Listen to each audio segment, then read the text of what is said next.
Largement consacré à la présidentielle en RDC. Va-t-on vers un fiasco général dans l'opposition congolaise 24 heures après l'accord de Genève qui a désigné Martin Fayulu, 2 signataires se retirent. Martin Fayulu qui est notre invité ce soir. Mais d'abord, voici les autres titres qui font l'actualité sur le continent.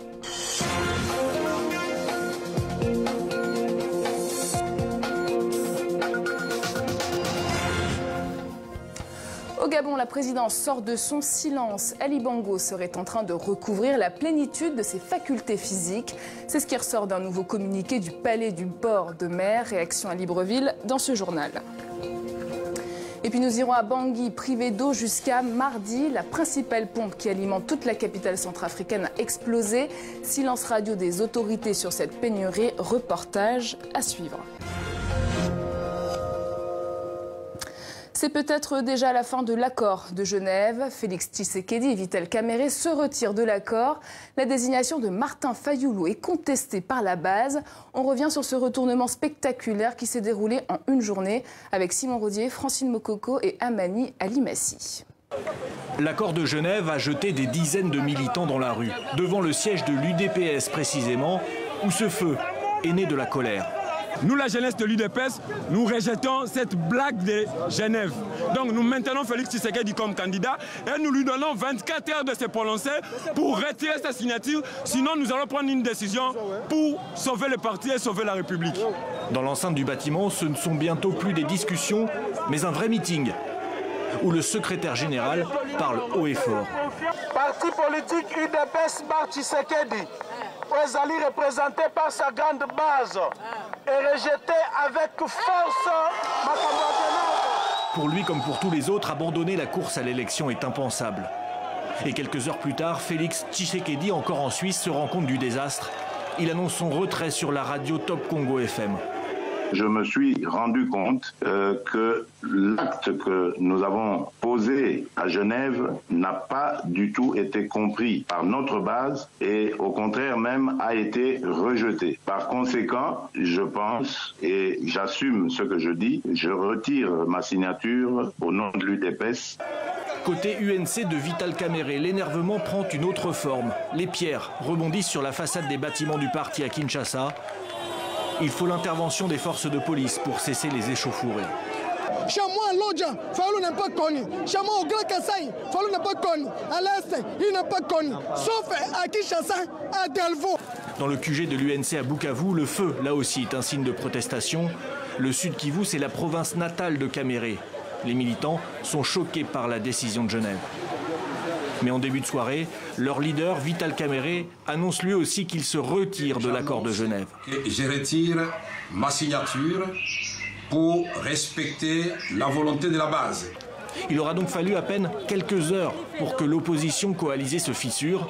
Ce lundi soir, seul le Front commun pour le Congo et son candidat Emmanuel Shadari, un observateur, peuvent être satisfaits du désordre politique du jour.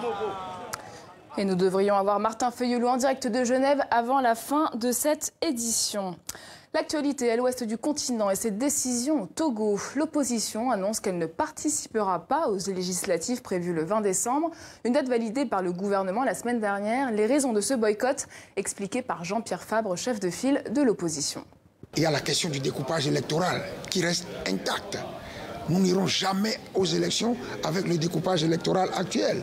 Pourquoi on ne se donne pas le temps de régler les problèmes un à un et à un moment donné de dire, comme le président Alpha Condé nous l'a promis à Conakry, que maintenant toutes les tâches nécessaires à l'organisation d'élections sérieuses, free and fair, libres et honnêtes, que toutes ces tâches-là sont accomplies, on peut aller aux élections. Comme promis, on part maintenant à Genève où l'on retrouve Martin Fayulu en personne. Bonsoir Martin Fayulu. Oui, bonsoir. Alors vous êtes encore à Genève ce soir, 24 heures après la signature de l'accord qui vous a désigné candidat commun de l'opposition. Cet accord existe-t-il toujours ce soir, Martin Fayulu? Pourquoi l'accord n'existerait plus? L'accord existe, nous avons signé l'accord à 7. Je comprends qu'il y a 2 personnes qui veulent se désengager, mais ça c'est libre à eux. L'accord existe toujours, madame. Justement, comment réagissez-vous au retournement de veste de Félix Tshisekedi et Vital Kamerhe? Mais c'est extrêmement grave, très très grave, parce que nous avons signé cet accord à 7 et chacun a signé en âme et conscience et chacun a pris un engagement ferme de ne pas violer cet accord. Et aujourd'hui, quel signal on donne aux enfants et quel signal on donne à la population et surtout nous de l'opposition qui disons tout le temps que le pouvoir kabyliste ne respecte pas les textes, ne respecte pas la Constitution. Mais si nous-mêmes déjà on commence à ne plus respecter nos textes, et c'est grave, nous disons aux enfants que voilà, j'ai fait la politique pour moi, pour mon clan, pour mon parti, et non pour le bonheur du peuple congolais. Non, je suis totalement révulsé. Non, j'ai manque de mots. C'est extrêmement grave. Moi, je suis allé dans cette réunion avec l'idée de se mettre ensemble pour battre les camps AFDEL. Je précise bien les camps AFDEL. Battre ces camps-là parce qu'il a paupérisé la population. Et j'ai bien dit que si ce n'était pas moi, j'allais accepter le verdict. Si c'était quelqu'un d'autre, j'allais continuer le mouvement. Si c'était moi, j'ai serré les porte-étendards de ce mouvement qui veut les élections libres, transparentes et apaisées, élections inclusives sans machine à voter. Donc, ce soir, Martin Fayulu, ce soir, l'accord n'est-il pas caduc avec ces désistements? L'accord n'est pas caduc. J'ai eu Jean-Pierre Bemba au téléphone, j'ai eu Adolphe Mozito, j'ai eu Moïse Katumbi, j'ai eu Freddy Matungulu. Donc nous étions à 7 et là le 5 confirme leur engagement et donc l'accord n'est pas caduc. L'accord ne peut pas être caduc parce que le peuple congolais nous a demandé de ne pas les trahir. Ceux qui veulent les trahir, libre à eux, et c'est eux qui vont s'effronter, à la population. L'accord n'est pas caduc, l'accord existe et existera et va nous amener aux élections libres, transparentes et apaisées, sans machine à voter. Et est-ce que ces événements ne montrent pas la rupture entre les chefs de parti et la base ? Écoutez, peut-être comme vous le dites, mais le chef de parti a une ligne de conduite. S'il vient et c'est qu'il s'est entretenu avec sa base, mais si au départ il part pour dire que voilà, vous allez là-bas, les candidats communs, c'est vous et c'est pas un autre. Mais s'il y a deux qui se désistent, ça veut dire que chacun est venu pour être candidat. Moi, je vous dis simplement, pour mon cas, pour mon groupe, nous sommes allés à ces discussions en sachant que si c'était pas nous, nous allons, rester et continuer l'accord et surtout que les modérateurs, au départ, d'abord, une Transformation Initiative, ce groupe sud-africain est venu à contacter chacun de nous et nous a demandé: est-ce que vous êtes d'accord pour des discussions sur la candidature unique? Chacun de nous a dit oui. Deuxième question, est-ce que si ce n'est pas vous, accepterez-vous? Nous avons dit oui. Et nous sommes justement, venus n'aurait-il pas fallu inclure la base dans la préparation de cet accord? N'aurait-il pas fallu inclure la base dans la préparation de cet accord? N'avez-vous pas mis la charrue avant les bœufs? Pardon, j'ai pas bien compris. N'avez-vous pas mis la charrue avant les bœufs? N'aurait-il pas fallu inclure la base dans la préparation de cet accord? Mais comment inclure la base? La base a été inclue avant. Comment vous pouvez venir dans une négociation sans que votre base le sache? Ça fait 2-3 semaines qu'on discute de ces sujets. Et ça fait depuis très longtemps qu'on parle de la candidature commune. On l'aurait déjà eu avant. Donc, je dis et je répète que nous savions et nous avons donné des garanties. Et la fondation Kofi Annan qui nous a reçus et avec le modérateur actuel, Alain Dos, nous a posé des questions précises. Et là, je me dis simplement que c'est dommage qu'on fasse diriger par une personnalité de telle envergure, de telle importance, et que vous ayez accepté les principes de base, et que 24 heures après, vous vous rebiffez. je ne peux pas qualifier ça. Et j'ai dit, c'est un mauvais signal qu'on donne aux enfants. Et Martin Fayulu, les enfants doivent nous suivre. Martin Fayulu, quand on voit ces derniers événements, est-ce que ça ne donne pas une image désastreuse de l'opposition congolaise ? Non, ça donne une image désastreuse des hommes qui veulent être eux-mêmes désastreux. Ça ne donne pas l'image de l'opposition. L'opposition est composée d'hommes et de femmes, donc des individus. L'opposition est là, mais je vous dis qu'on était à 7. Et là, il y a 5 qui ont confirmé leur engagement. Je peux aller plus loin parce que nous avons tous signé un engagement ferme, et je le répète, de ne pas violer cet accord. Mais maintenant, si certaines personnes violent, je crois que vous ferez mieux de leur poser la question pourquoi ils violent cet accord. Et aussi, pour le respect envers les autres, ils devaient contacter chacun individuellement, donc les autres, pour dire que voilà, écoutez, peut-être je me suis trompé, je me désengage. Donc, mais nous n'avons eu aucun appel. Donc ce soir, vous endossez toujours le costume de candidat commun de l'opposition? Mais bien sûr, parce que je viens de vous dire que j'ai eu les 4 autres collègues leaders qui, eux, restent fermes dans leurs engagements. Donc on ne peut pas. Mais écoutez, un parti, c'est une représentation d'une partie de la population. Mais sur 7, nous sommes 5. Et je peux vous dire que la popularité, vous allez voir la popularité pendant les élections. Et chacun de nous va dire qu'il est populaire. La popularité, c'est les élections, une photographie à un moment donné. Et nous attendons cette photographie. Mais nous voulons ces élections, on continue. Dernière question rapidement. Est-ce que vous allez tenter de ramener à la cause ceux qui ont quitté l'accord? Félix Tshisekedi et Vital Kamerhe. Mais bien sûr, je leur demande simplement à mes 2 frères de revenir à la raison. De ne pas régner leur signature, c'est très grave. Régner une signature apposée en âme et conscience, ça veut dire que dire au monde entier que, s'il vous plaît, ne me considérez pas, ne faites pas une affaire avec moi, parce que si demain je fais une affaire avec vous, je suis capable de dire non, de régner ma signature. C'est extrêmement grave, c'est perdre sa crédibilité, c'est perdre son essence même des personnes. Je ne peux pas comprendre. Moi, c'est des choses que je ne comprends absolument pas. On a entendu votre message. Merci beaucoup. Martin Fayulu, candidat désigné de l'opposition pour la présidentielle en RDC. Merci d'avoir répondu aux questions de TV5 Monde. Merci à vous. Pour nous aider à mieux comprendre cette situation complexe, le journaliste Trésor Kibangula nous a rejoint. Bonsoir Trésor. Est-ce qu'on n'assiste pas à un fiasco de l'opposition congolaise ? Fiasco, je ne pense pas. C'est la réalité qui est en train de rattraper ces leaders de l'opposition. En fait, dès le départ, les socles même de cet accord de Genève n'ont pas été solides.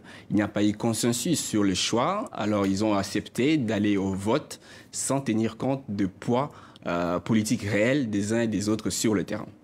Et pourquoi les bas sont en désaccord avec les chefs de parti ? En fait, moi, je pense que les bases, que ce soit de l'UNC, le parti de Vital Kamerhe, ou de l'UDPS de Félix Tshisekedi, ne sont pas surtout d'accord avec la méthodologie utilisée pour les choix de ces candidats communs. Et pour eux, en tout cas, ils pensaient, pour ces partisans de Félix Tshisekedi ou de Vital Kamerhe, ils espéraient que les choix allaient se décider entre... d'un côté, Vital Kamerhe, qui est assez populaire dans le Kivu, et de l'autre, Félix Tshisekedi, qui, lui, a une base politique solide de l'UDPS, de son père, au Kasai ou à Kinshasa. Donc, ces deux-là devaient, les deux autres, donc, Freddy Matungulu ou Martin Fayulu, devaient se retirer et essayer de donner la chance à Félix Tshisekedi ou à Vital Kamerhe. On se demande pourquoi Félix Tshisekedi et Vital Kamerhe ont d'abord accepté pour faire machine arrière. On ne comprend pas. Parce qu'ils étaient... en fait, moi, je pense qu'il y a une certaine responsabilité de la médiation. Lorsqu'on discute avec les uns les autres après la signature de cet accord, en fait, ils étaient pris de court par la médiation. La médiation, en tout cas la fondation Kofi Annan, a retiré les 7 leaders dans un coin. On a ravi, en tout cas, ils ont accepté de déposer leur smartphone. Ils étaient coupés de leur base et de leurs collaborateurs. Pour vous, ils ont perdu pied. Voilà, ils étaient un peu déconnectés. Et sur place, comme il n'y a pas eu consensus, ils sont passés au vote. Et là, les résultats aujourd'hui sont contestés par la base. Et en étalant toutes ces divisions, l'opposition n'est-elle pas en train de perdre l'élection ? C'est très tôt pour les dire. En tout cas, je pense que ça dépendra de ce que Félix Tshisekedi, qui vient de retirer sa signature, et Vital Kamerhe vont décider de faire. On parle maintenant d'un ticket commun entre Félix Tshisekedi et Vital Kamerhe. Est-ce qu'ils vont réussir à se mettre d'accord pour que l'un désiste en faveur de l'autre? Voilà, il y a un deal qui va se former. Et de deux, il y a aussi la position, même si M. Martin Fayulu dit que les 4 autres sont d'accord, mais on attend encore une position claire d'un côté de Moïse Katumbi et de Jean-Pierre Bemba, qui sont aujourd'hui des faiseurs de roi.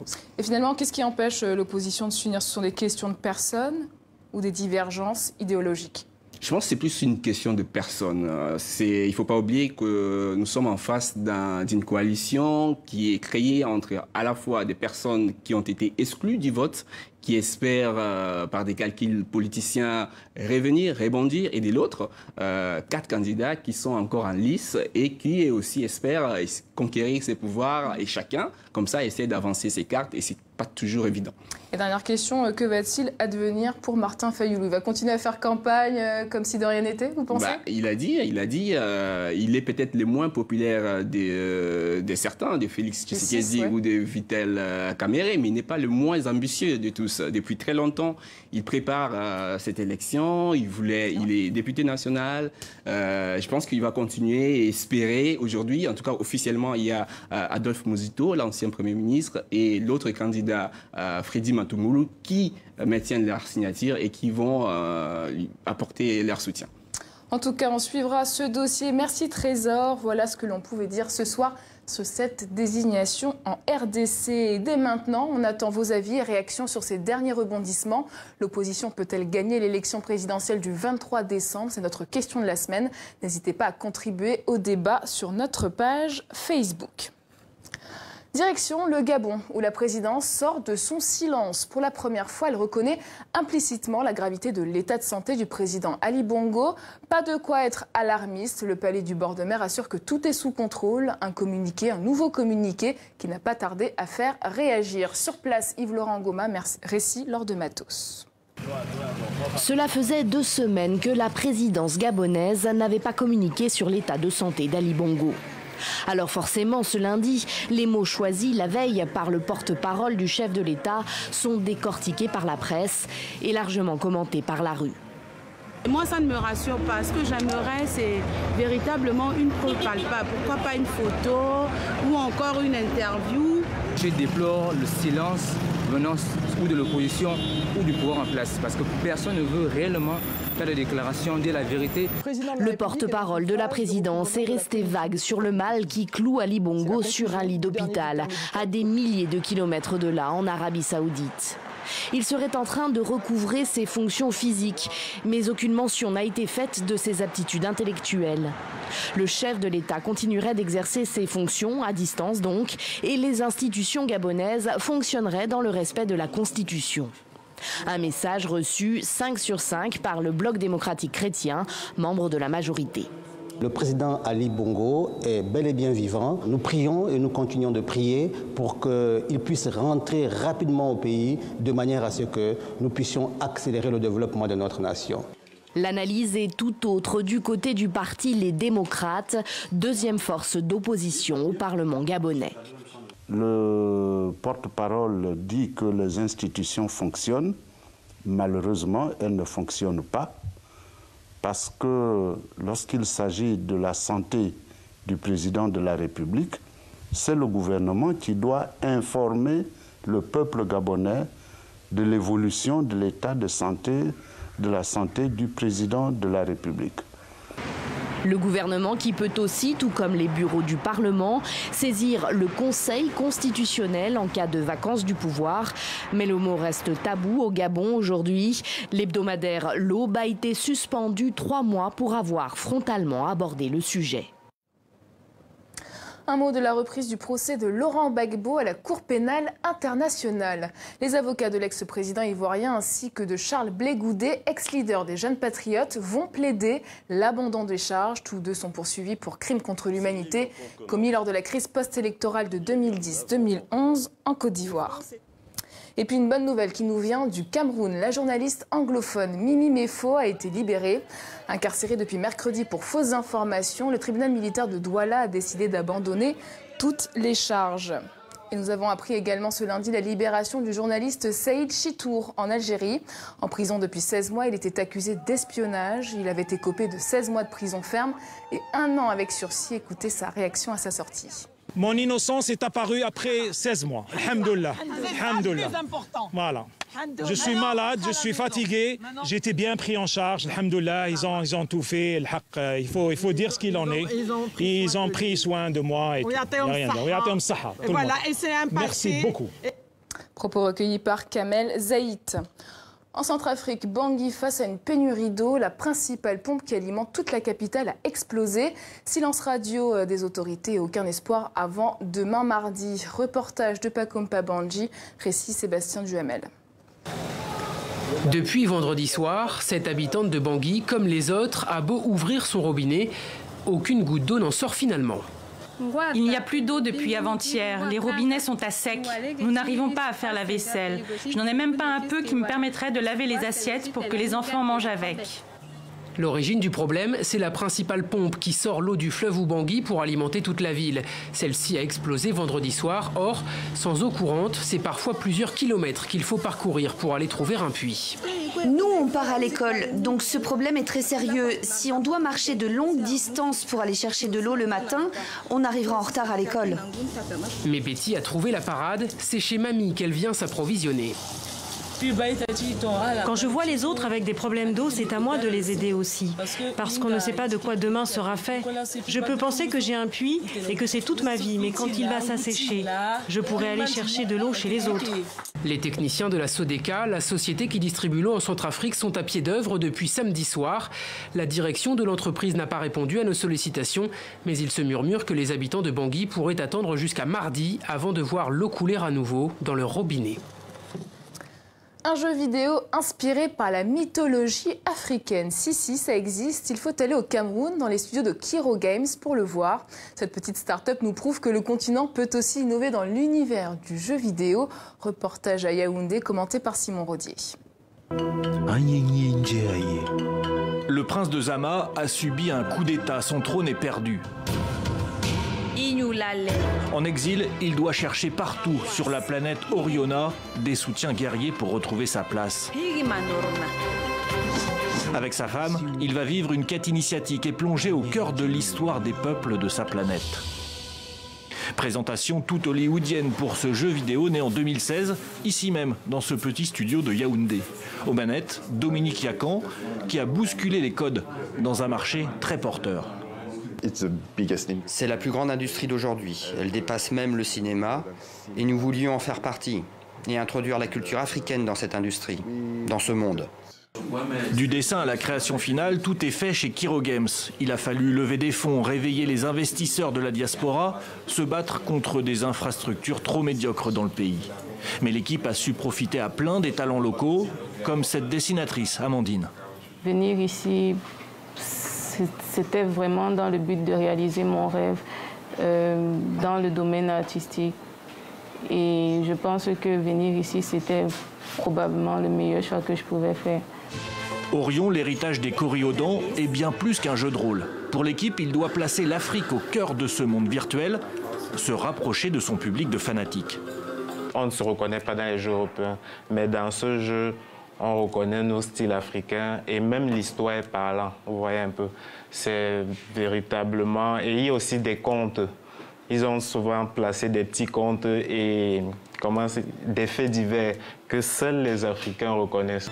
L'histoire du prince Zama et de sa planète a séduit jusqu'à Hollywood, où l'idée d'un film issu du jeu a émergé. Cette année, c'est une bande dessinée qui est sortie, signe des ambitions sans limite de Kiro Games. Voilà pour cette belle initiative. C'est déjà la fin de ce journal. Merci de nous avoir suivis et à demain.